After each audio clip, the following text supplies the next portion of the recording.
प्यारे भक्तों, जय श्री राधे कृष्णा।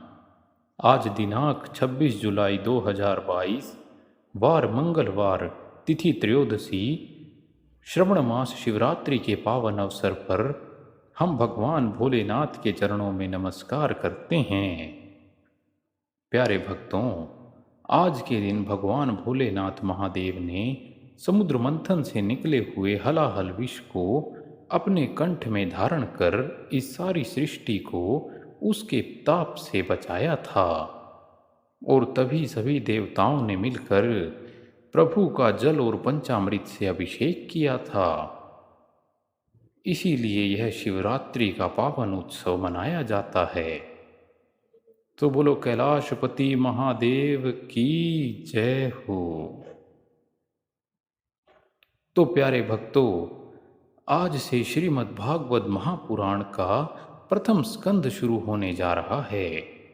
और आज से प्रतिदिन आप प्रातः 6 बजे इस भगवत कथामृत का पान कर सकेंगे और अपने जीवन को सुखमय बना सकेंगे।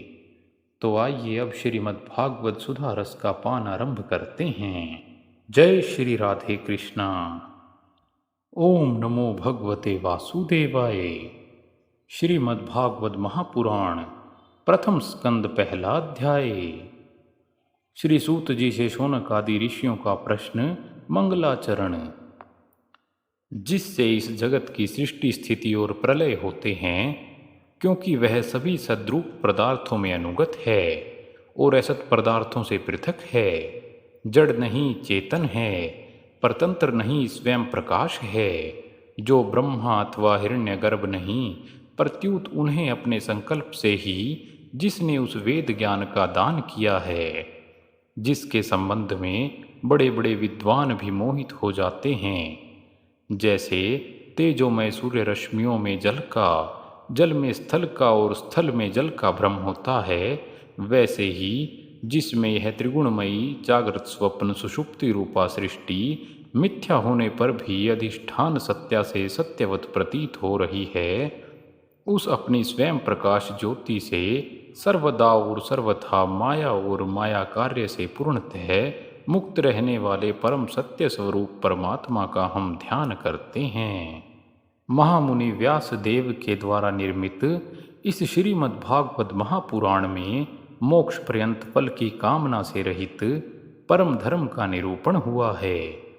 इसमें शुद्धांतकरण सत्पुरुषों के जानने योग्य उस वास्तविक वस्तु का परमात्म निरूपण हुआ है, जो तीनों तापों का जड़ से नाश करने वाली और परम कल्याण देने वाली है। अब और किसी साधन या शास्त्र से क्या प्रयोजन। जिस समय भी सुकृति पुरुष इसके श्रवण की इच्छा करते हैं, ईश्वर उसी समय अविलंब उनके हृदय में आकर बंदी बन जाता है। रस के मर्मज्ञ भक्तजन, यह श्रीमद् भागवत वेद रूप कल्प वृक्ष का पका हुआ फल है। श्री सुखदेव रूप तोते के मुख का संबंध हो जाने से यह परमानंदमयी सुधा से परिपूर्ण हो गया है। इस फल में छिलका, गुठली आदि त्याज्य अंश तनिक भी नहीं है।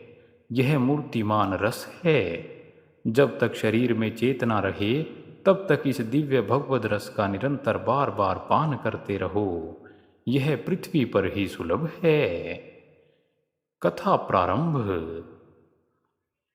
एक बार भगवान विष्णु एवं देवताओं के परम पुण्यमय क्षेत्र नैमिषारण्य में शौनक आदि ऋषियों ने भगवत प्राप्ति की इच्छा से सहस्त्र वर्षों में पूरे होने वाले एक महान यज्ञ का अनुष्ठान किया।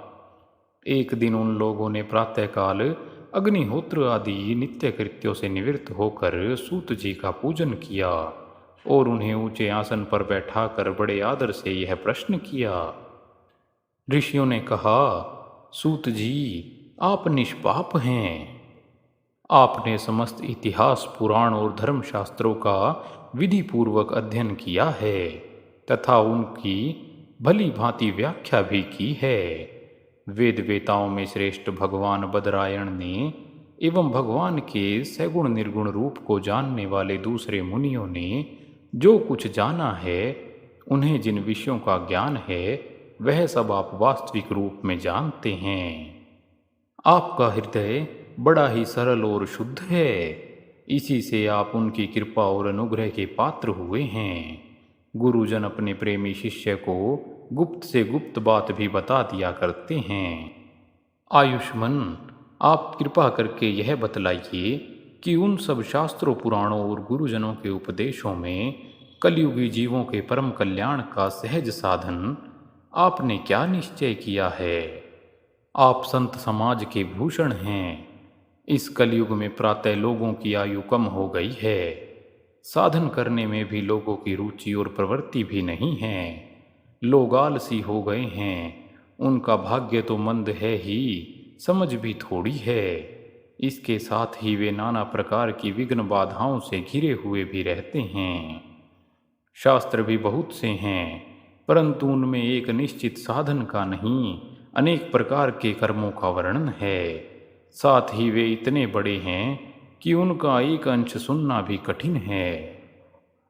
आप परोपकारी हैं, अपनी बुद्धि से उनका सार निकाल कर प्राणियों के परम कल्याण के लिए हम श्रद्धालुओं को सुनाइए, जिससे हमारे अंतःकरण की शुद्धि प्राप्त हो। प्यारे सूत जी, आपका कल्याण हो। आप तो जानते ही हैं कि यदुवंशियों के रक्षक भक्त वत्सल भगवान श्री कृष्ण वसुदेव की धर्मपत्नी देवकी के गर्भ से क्या करने की इच्छा से अवतीर्ण हुए थे। हम उसे सुनना चाहते हैं।